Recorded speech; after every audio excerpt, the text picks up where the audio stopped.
በስም አብ ወልድ ወመንፈስ ቅዱስ አሃዱ አምላክ አሜን። በአብይ ጾም የምኩራብ ዕለተ ዓርብ በቅዳሴው ላይ የሚሰበከው ይህ ነው።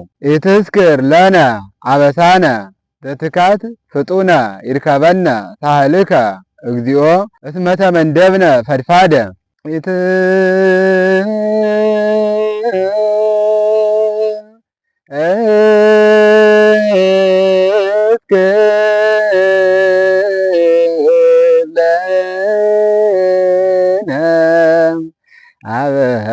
አበሳነ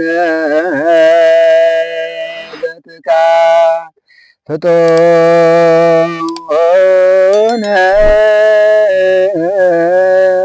ይርከበነ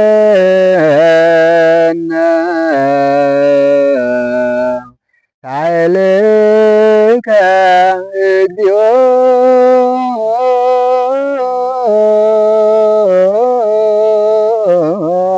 እስመ ተመንደብነ ፈድፋደ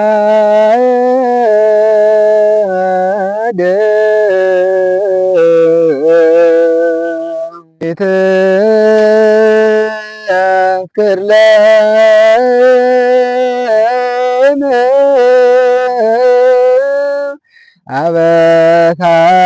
አበሳነ በትካት ፍጡነ ይርከበነ ሳህልከ እግዚኦ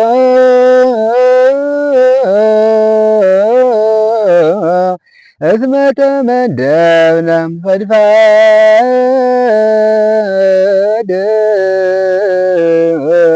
ትርጉም የቀደመውን በደላችንን አታስብብን፣ ምሕረትህ በቶሎ ታግኘን እጅግ ተቸግረናልና። መዝሙር 78 ከቁጥር 8።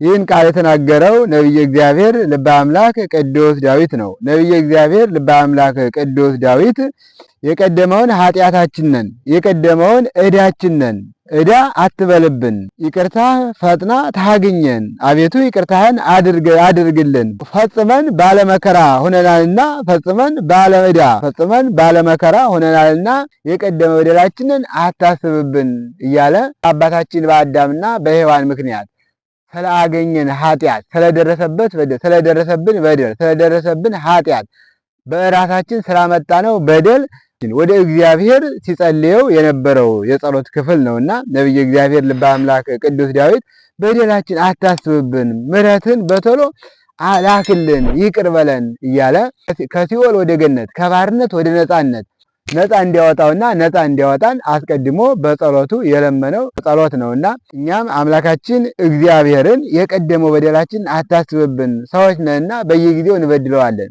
አምላካችን እናስቀይመዋለንና አቤቱ ጌታ ሆይ የቀደመ በደላችንን አታስብብን ብለን መጸለይ እንደሚገባ ወደፊት ለንስሐ ራሳችን ማዘጋጀት እንደሚገባን ነቢየ እግዚአብሔር ልበ አምላክ ቅዱስ ዳዊት በዘመኑ እሱ የተናገረውን ቢሆን በዘመናችን ደግሞ እኛ እንድንጸልየው አስተምሮናልና የቀደመ በደላችንን አታስብብን፣ ኃጢአታችን ይቅር በለን እያልን ተማጽነን ጸልየን በዚች ቅዱስ ቤተክርስቲያን እስከ መጨረሻው ተመላልሰን ስሙን እንድንቀድስ ክብሩን እንድንወርስ የአምላካችን የልዑል እግዚአብሔር ቸርነት የእናታችን ድንግል ማርያም አማላጅነት አይለየን። ይቆየን።